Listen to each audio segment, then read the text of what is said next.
Alright, here we've got ArcRunner being played on Switch, courtesy of P-Cube Limited. I want to thank them for the review opportunity here. So we've got this awesome roguelite game where you're tasked with taking an android body through the Arc space station. The core has been infected, and it's up to you to eradicate the virus and bring the core back to normal. So this is a third-person shooter. It's pretty awesome, actually. So you can choose from one of three classes. You can choose from the ninja, the soldier, or the hacker, but you have to get to a certain point on the station before you can be the hacker. And each class is going to have their different attributes, different abilities. I'm going to go and be the ninja. Now, I've done a couple of runs. When you do a couple of runs, you get 1 nanite that you can use to augment your android body. And then these are permanent augments that will travel with you through each run. After each run, you get 1 nanite. So I have 4 nanites, which means I've done 4 runs prior to this review here. Just kind of show you how it works.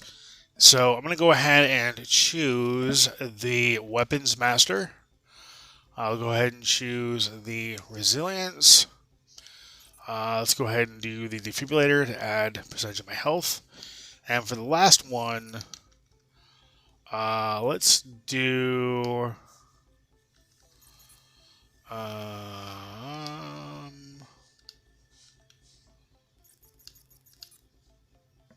that's extra health. Why not? We'll just do everything on health.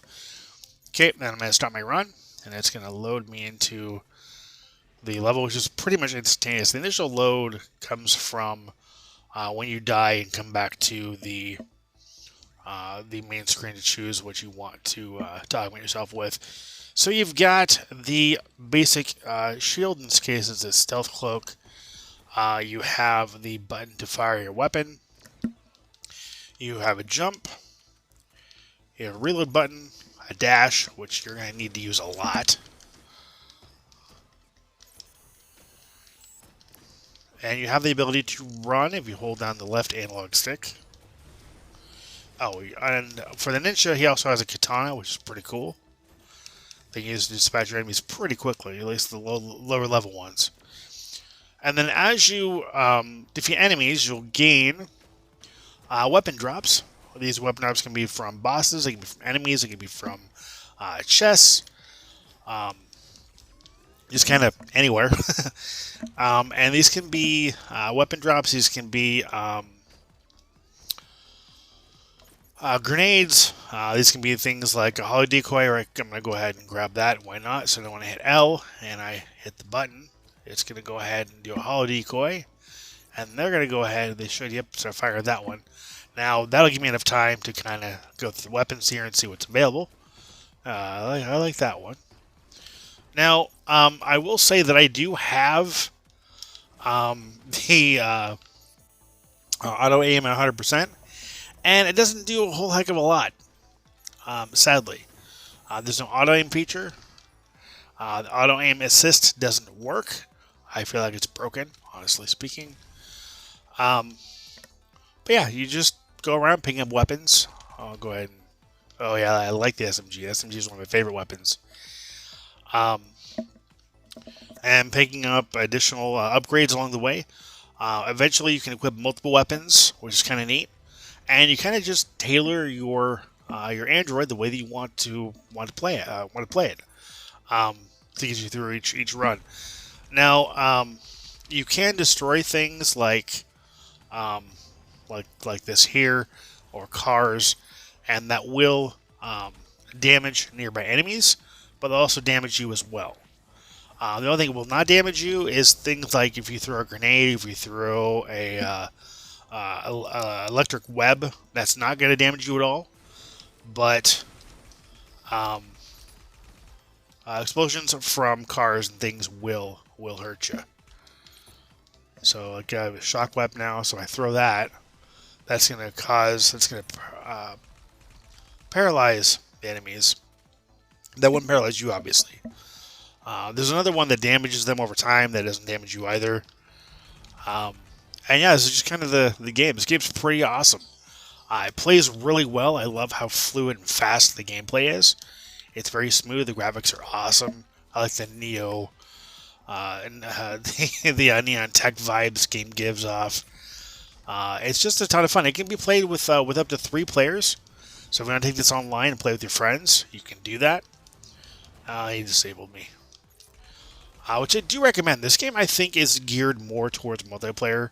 So if you have some friends you want to play this with, I definitely just picking this up and playing with your friends as opposed to trying doing single-player runs. I mean, the single-player runs are doable, but it's going to take a lot of runs to get through it with a single-player playthrough. At least I feel that's the case.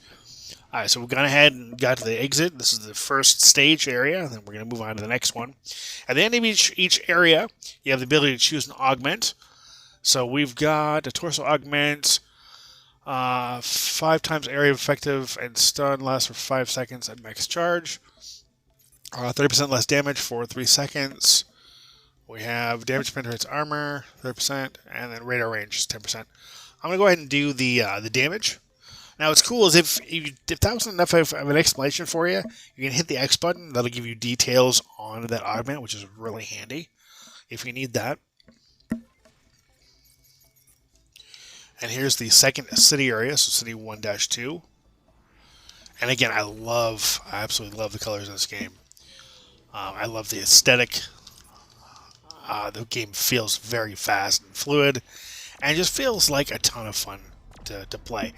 It is difficult. Oh wow! I thought I almost got hit there. And it's not an easy game. I mean, I'll tell you that right now. But again, it is a ton of fun. This game is great. It's just really, really neat. Again, a very fast and fluid game. The only thing I wish would be more present is either a way to auto aim, or a way to make the aim assist work better than it does, because it really feels broken. It really feels broken.